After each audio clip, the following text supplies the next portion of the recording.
Greetings YouTube, I'm Digikai. Lately I've been on a nostalgic rush. I've been playing old video games from my childhood. I've been watching shows from my past that I haven't watched in years. I've even surfed websites that I haven't been on in like 5 years. God, those Flash games, that actually got me thinking. At least one of you, in some way, shape, or form, had to experience Flash games, right? I mean, whether you were in school or you were at work trying to kill off time, one of you had like gone on these websites to play some Flash games. So that made me remember a website that I haven't been on since I was a kid. Now I know what you may be thinking. You're thinking I'm talking about RuneScape. Nope. Maple Story? Nope. Red 2.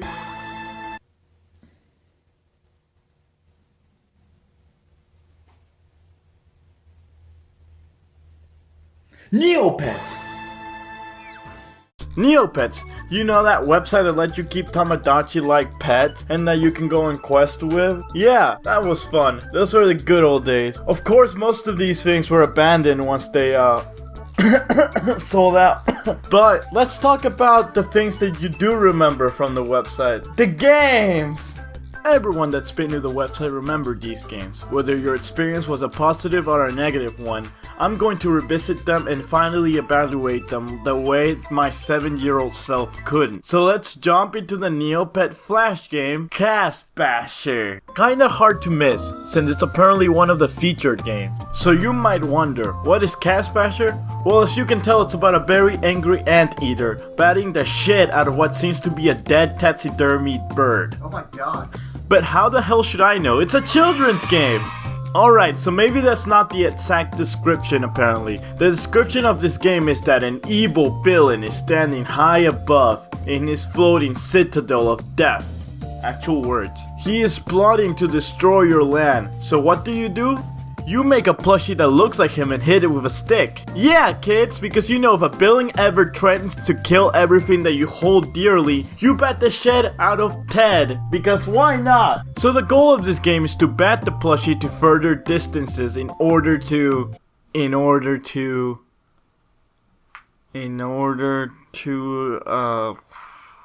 let me see here. Alright, so this game has no goal. You basically bat a plushie over and over and over and over and over and over and over and over and over and over and over again until you get bored. This game's painfully addicting though.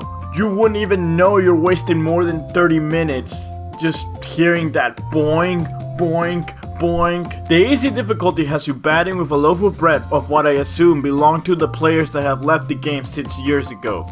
Because that shit is rock solid. I mean look, it bats higher than most of the fucking other stuff. The medium difficulty, you exchange your breadstick with a branch. Yes, a branch. A little itty branch. Apparently that branch came out of the Tree of Eden because it bats higher and harder than the fucking bread. I mean amazing, right? Then on the hard difficulty, you have the bat. And we can't access it at all. Yep, we can't access it. We need to complete this distance with this tiny little stick and a loaf of bread. Yep. I mean, logically speaking, wouldn't you think the bat should be easy mode and the loaf of bread hard? I mean, cause it's easier to bat with a bat.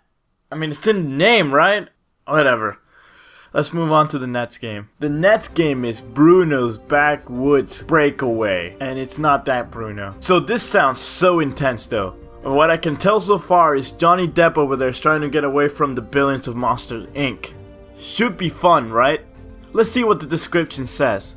Bruno drank a potion that unfortunately made him disfigure. The townspeople of Neovia had already followed his advice and had taken the same potion and became monsters. Blamed for their troubles, Bruno must now use whatever shelter he can find to evade the angry mob. Well shit, Bruno, as much as your bad luck is evident, why the hell did the townspeople just decide one day to fucking listen to you? Was it just like listen to Bruno Day? Ha. Ha. Ha. I don't get it. It's not a joke! That's the joke! What's the joke?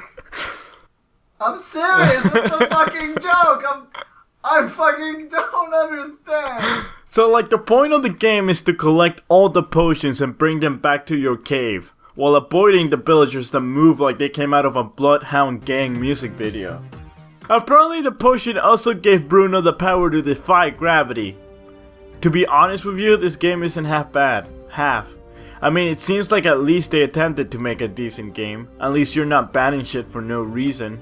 The game actually has levels too. After you collect all the potions, the levels change. Even though it's the same level, just rearranged, it gives the players who just wanted to waste a couple of minutes not get easily bored.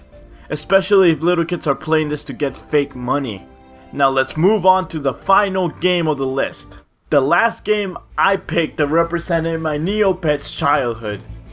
The last game of the Neopet Flash games I'm willing to play. The one that has blown my mind so many times. The one that baffles me every time I play it. The one that makes me contemplate life. That makes me want to be a better person. Dude, you okay? Dude, you're okay? Splatoslav. Just behold your eyes in what you're about to see. Didn't quite catch that? Let me show it again. That's right. That is right there motherfucking art. Just look at it. It's the perfection of not knowing what the fuck to do. So let's take one more time and let's decipher it together. Yes. Yes, ladies and gentlemen, the game is about stopping a sock puppet that travels in a speed that breaks the sound barrier with your trusted old lucky news motherfucking paper! Yeah! How about we leave the games at that? So Neopets, does it hold up to an 18-year-old? Hell no!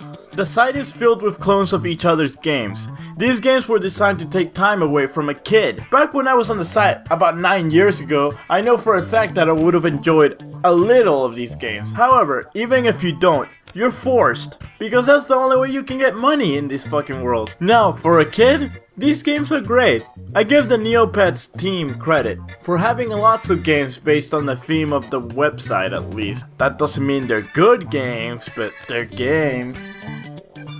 I think. And that concludes our episode. I'm Digikai, because judging kids' games, it's what I do best. Pedophile. Shut up! Signing off!